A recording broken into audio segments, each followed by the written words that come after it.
ये बात अयोध्या का सभी को पता है। आप एंट्री करिए, भगवान सूर्य देव 7 घोड़ों के रथ पे आपका स्वागत करेंगे। मेन एंट्री के ऊपर आप आए हैं, बाई एयर आए हैं, तो भगवान वाल्मीकि आपका स्वागत करेंगे वाल्मीकि एयरपोर्ट पर। थके हैं तो आप जाइए रैन बसेरे में आराम करिए। रैन बसेरा कौन चलाते हैं? वो जिन्होंने भगवान राम को नाव पार कराई थी, उन्होंने वो कराते हैं। और अगर थके हैं, सब कुछ ये विदाउट कॉस्ट है एयरपोर्ट को छोड़ के।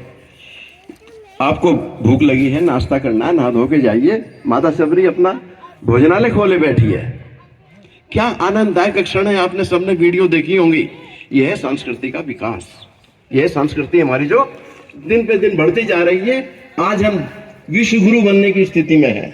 ये स्थिति क्रेडिट किसको जाता है? जाता तो सभी को है, लेकिन पताका कोई कोई संभालता है जो उसने संभाल रखी है।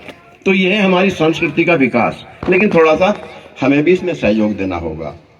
हमारे बच्चे हैं आजकल पाश्चात्य संस्कृति में घुले हुए हैं, इतनी जल्दी बदला भी नहीं जा सकता, संभव भी नहीं है। वो जन्मदिन पे केक काटते हैं, नहीं रोक सकते, लेकिन इतना तो हम कर सकते हैं, कभी कभार कथा कह लीजिए, हवन करा लीजिए, इतना तो हम कर ही सकते हैं। वो भी करें, रुकेंगे नहीं बच्चे। आजकल तो कल्चर बन गई है, तो थोड़ा ये भी कर लें हम। हवन होता है यहाँ पे मंदिर में, साल में 2-3 बार होता है। मैं भी बाई दिन बुला लिया जाता हूँ, मैं भी कम ही जाता हूँ। वैसे तो मैं देखता हूँ जब हवन शुरू होता है वहाँ 4-5 आदमी होते हैं सिर्फ, जिसमें महिलाएं ज्यादा होती हैं, पुरुष कम होते हैं। और फिर धीरे धीरे आवानी शुरू हो जाती है, उसके बाद भी महिलाओं की संख्या ज्यादा है, पुरुषों की संख्या कम होती है। और बच्चों का तो कोई मतलब ही नहीं है। तो थोड़ा सा हमें इधर ध्यान देना होगा। भाई कॉलेज का टाइम है, स्कूल का टाइम है, नहीं आ सकते, लेकिन अगर कोई छुट्टी का टाइम है तो उन्हें कह रहे बेटे आज तैयार होके चलो। जैसे ईद पे सब जाते हैं, इस प्रकार से कोई ऐसा फंक्शन है तो उनको हम लाएं, थोड़ा बताएं। सुबह उठते हैं, देर से उठते हैं, देर से सोते हैं, सब जानते हैं, बच्चों की नेचर बन गई है। जो भी पहले उठे मोबाइल फोन पर, या एक वो क्या है एलास्का, क्या है वो एलेक्सा उसे कह दीजिए आप, वो सुना देगी गाने। कभी हनुमान चालीसा, कभी आरती, कभी शिव चालीसा, धीरे धीरे आवाज में। सोते हुए उठे तो उसको सुनते हुए उठे। जब बंद करना चाहो बंद कर दीजिए, तो कितना आनंदित एक वातावरण हमारा बन जाएगा। धीरे धीरे कल्चर डेवलप होगी। उसको हल्का करिए उस आदत को। ये दूसरे पक्ष हमारा त्योहार नहीं बनाते, लेकिन हम क्रिसमस आया, क्रिसमस ट्री सजाएंगे और वो उसकी ड्रेस लाएंगे, क्या होती है वो, सेंटा क्लॉज की ड्रेस लाएंगे। भाई ऐसा मत करिए। बच्चों को डांटा भी नहीं जा सकता, मानते नहीं, लेकिन धीरे धीरे उन्हें अपनी संस्कृति की ओर लाइए, तो भारत का विकास निश्चित रूप से होगा। हम आगे बढ़ेंगे, हमारी संस्कृति विकसित होगी तो हम बहुत ऊपर जाएंगे। और संस्कृति संबंधित हम तो इस कॉलोनी में खड़े हुए हैं, हमारे ये श्रीमान जी जो एक और खड़े हुए हैं, पवन जी हैं, ये तो सांस्कृतिक कार्यक्रम, धर्म संबंधित कार्यक्रम करते ही रहते हैं कुछ ना कुछ। इनसे सभी को धर्म लाभ मिलता है। पिछले दिनों इन्होंने भगवत कथा का भी प्रोग्राम किया था 1 सप्ताह तक।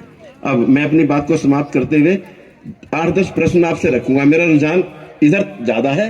देशभक्ति की बातें तो हमारे अंतर मन में है, सब जानते हैं, हम सब धन बांट रहे हैं, लेकिन थोड़ा इधर बढ़े तो कुछ प्रश्न आपसे मैं करूंगा। उसमें कोई टेस्ट चेक नहीं है, किसी का भी कोई परीक्षा भी नहीं है। जिसको पता है बहुत अच्छी बात है, जिसको पता नहीं है वो जाने, बस ये उद्देश्य है हमारा, और कुछ भी नहीं है। प्रश्न करें, हाथ खड़े कर देना जैसे हो। भगवान राम का जो प्राण प्रतिष्ठा समारोह हुआ था वो किस युग में हुए थे? मैंने कहा था हाथ खड़े करना त्रेता युग में हुए थे, बिल्कुल सही बात है। अभी एक हाइब्रिड चीफ मिनिस्टर कहूंगा, उसने ये कहा था, लो जी भगवान राम की प्राण प्रतिष्ठा कर दी, सीता तो है ही नहीं।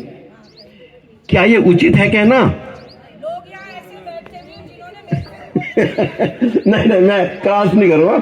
उन्हें बताए कोई, वो 5 साल का बालक है, वो कहां से सीता जी आ जाएंगी वहां, इतना ध्यान रखें। तो ऐसे भी प्रश्न आते हैं। अब आगे चलिए, थोड़ा थोड़ा मैं इसको हवा दूंगा, ऊंचे ले जाऊंगा। श्रीमद् भागवत गीता में कितने अध्याय हैं? चलो बोल ही जा, तो 18 ही है, बिल्कुल ठीक है। श्लोक कितने हैं? 700, बिल्कुल ठीक है। 700 है, 700 है, बिल्कुल ठीक कहा इन्होंने। अब थोड़ा थोड़ा मैं ग्रेविटी बढ़ रहा हूं। श्रीमद् भागवत गीता का पहला श्लोक किसने कहा? नो, धृतराष्ट्र ने संजय से कहा कि जरा देखकर बताओ कि मेरे क्या कर रहे हैं। धृतराष्ट्र ने संजय से कहा था।